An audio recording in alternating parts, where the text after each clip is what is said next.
Hey everybody, Fritz here. So, by question of, well, we'll say a friend online, we've been asked to do a gap filler tutorial. I've taken a random bit and I've intentionally gapped it out to the thickness of a fingernail. I'm actually surprised that this was difficult for me to do. I've never intentionally put gaps in a model before, much less a gap that big. So things we're going to test. We got some green stuff. We got some Milliput. I've already cut up a couple pieces here so that we don't have to sit here looking at me going through all the packages. We have some homemade sprue goo. It's just a little Tamiya extra thin with chunks of sprue in it melted down. And these are little makeup pads from the Dollar Tree. These work great. Then we have a little, well, this was a silicone cup for pouring resin, but any cup will do. The first thing you're going to have is water. Water does a few things. It helps keep it from sticking to your fingers as bad, but it also allows you to make these products a little softer and a little more pliable. There we go. And obviously, when, filling your finger water, you should always use smart water because it makes your fingers smarter. Okay. So first up, we're gonna wet our fingers. We'll do the green stuff first. I should have pre-mixed this. Get fingers wet.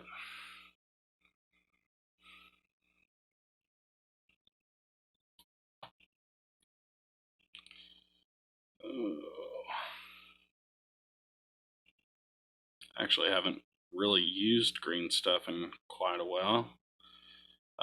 My preferred product is actually Quickwood. It's a product you can get from Home Depot. It's cheaper than Milliput. We'll put it that way. You get about the same amount of product. It's usually about $4. It's brown in color.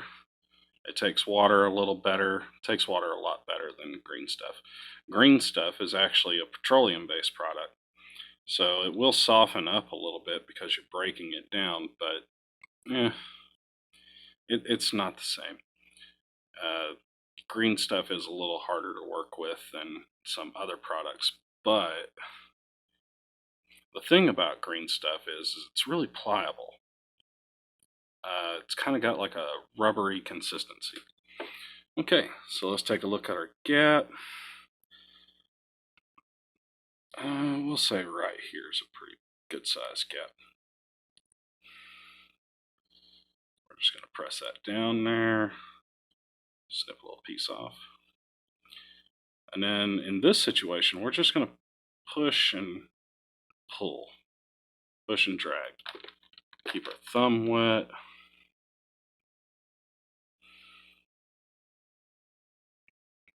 Go from the left, come from the right, peel off some of the excess.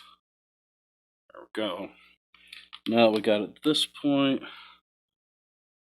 we come to our little makeup sponge. Now these makeup sponges do not hold water well, but what they do is they make a good smooth surface.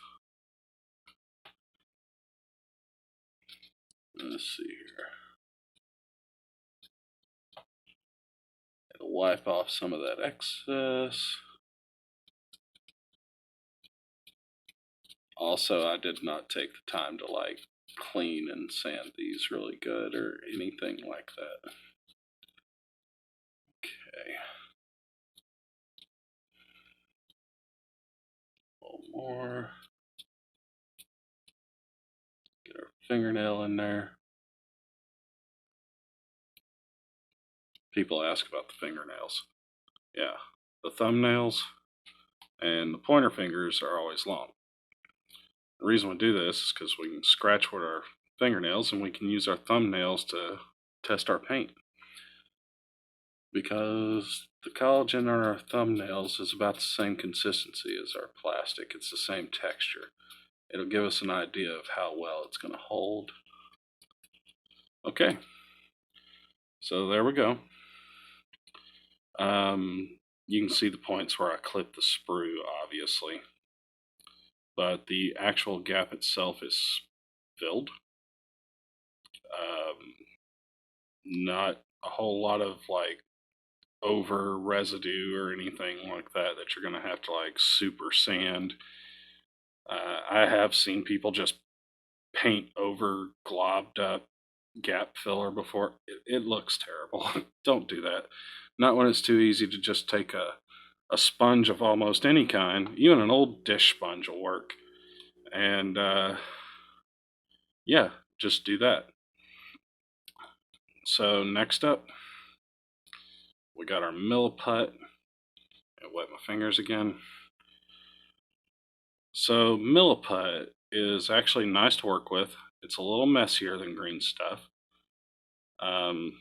It's got a clay base in it, like a terracotta. The thing I don't like about Milliput is it actually takes around 24 hours to harden. Green stuff will harden pretty quickly, but at the same time it stays pretty pliable for a good 6 to 8 hours. Or at least that's what I have found. In some situations, a larger piece of green stuff can go longer than that. So, we got our little piece here. Water.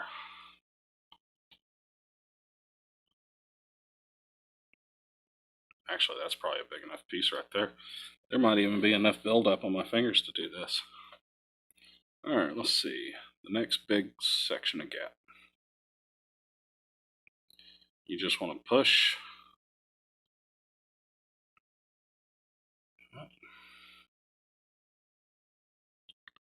And then you want to rub it off. I'm going to wipe this on the old mat here real quick because my fingers are caked.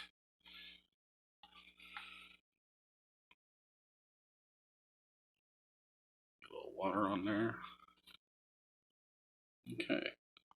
Scratch some of this off with our finger. Just the largest portions of the bulk, honestly. No biggie. Get our little sponge, which, by the way, is still dry.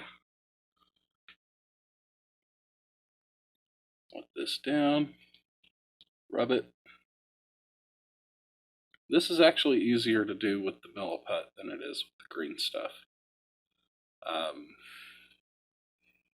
I know a lot of die-hard GW boys out there are like, oh, it's green stuff or nothing. Yeah, well, you know what? If it works for you, use it. But I will say the green stuff makes a really clean transition. Just putting that out there. Okay. Move this little notepad. Alright, last up. This is sprue goo. This particular sprue goo is made from Tamiya Extra Thin and chunks of sprue. It is literally the same thing as this clear product. Once the bottles get a little low, I just start throwing chunks of sprue in it, and then I'll pour that bottle into this bottle, and it's just a never-ending cycle. So if y'all ever think it's hard doing something like this, try doing it on camera. Oh my god. So y'all are watching it from the comfort of your chairs or whatever. I am actually doing this through the view of the camera. Which is way harder than it sounds. So I'm not using my actual eyes. I'm looking through the camera to see what I'm doing. Because I need to see what y'all see. Alright, so we get a little bead of sprue goo here. Doesn't take much. And we just run it over our gap. It's okay if it's a little thick. And then we just turn our sprue goo brush sideways, drag across. Now in this situation, it still looks like there's a little gap there. There most definitely is not a gap there. It's just that this glue makes it semi-transparent. When it's done, that'll just be solid gray. Another thing you can do with sprue goo that's actually kind of nice, I might as well show that since we're here. It could be a two-part deal. Get you another little roll of sprue goo here on the tip of the brush, applicator, Dujime Hicker, whatever you want to call it, the Whoozy What's It. And places where you have put gap filler, you can run sprue goo across it. What this does is it replaces the texture of the gap filler. Focus. There we go. What it'll do is all green stuff, Milliput, they all have a odd texture to them. Now, the way that I've showed to do it is the way that I have found to get the smoothest texture I can possibly get. But whenever situations are really dire and really rough, I'll go over it with sprue goo. You can put it on really thin, and when it's done, nobody will ever know there was a gap. If you put it over green stuff or Milliput or more advanced methods like baking soda and super glue, it will get rid of the texture that was there. Alright, hope everybody liked the video. If you do, like the video, subscribe, click the little bell notification over there on the right hand side if you want to see more of my stupid shenanigans. God knows what our next video will be about. If you're in my Discord, feel free to hit me up. If you're local, I'm more than happy to do a collab with you at any time. You have a wonderful day, guys. Bye-bye.